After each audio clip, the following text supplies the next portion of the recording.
Alrighty, so it's been a while since I've done any videos on my bike. There's my bike. It's a 2020 Z900, and I've got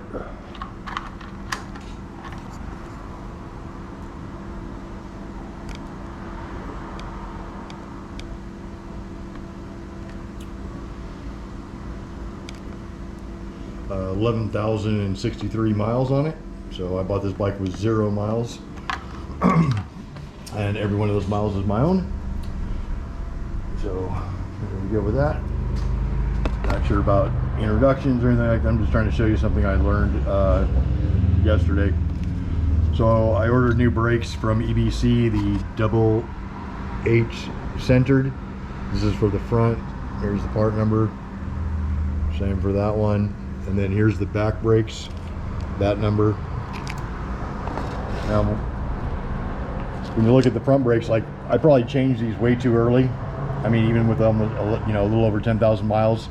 I don't know if you can see that or not, but there you go. There's lots of life left on these, or at least it appears to be. That was the right. Here's the left, the same.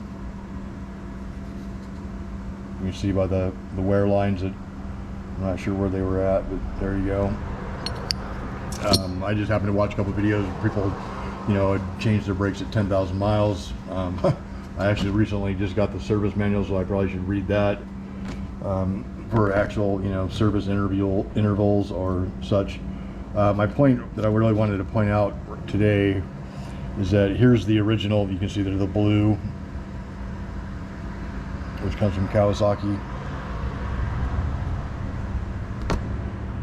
And what I noticed right off the bat, I don't know if you can see that, but I'll try to show you, but you can see the right one is pretty thick in the front here and a little bit narrower in the back, and right here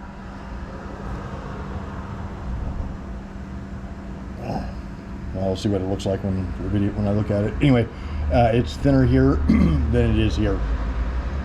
Now, the only thing I can think of is that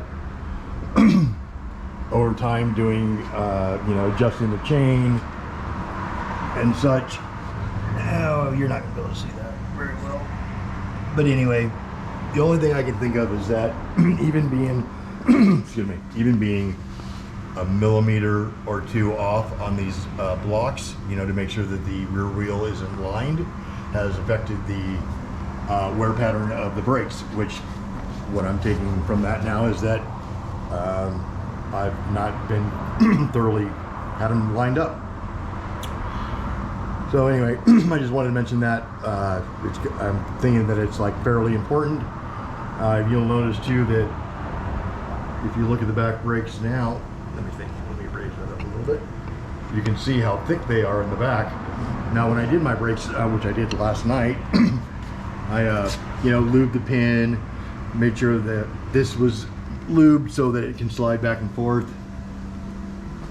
I'm not going to be able to really show you in the front, but put those on. One thing I did notice though, even there's like no lip here either. Oops, my bad. When you run your finger along, there's no fingernail catching, and this is on either rotor. So apparently they're working fairly well. But anyway, I just wanted to bring that out to other viewers.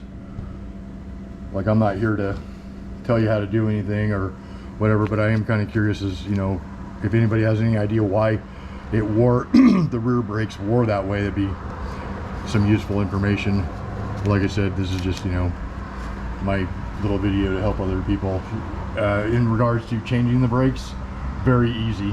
15 minutes once you get all your tools out. Simple.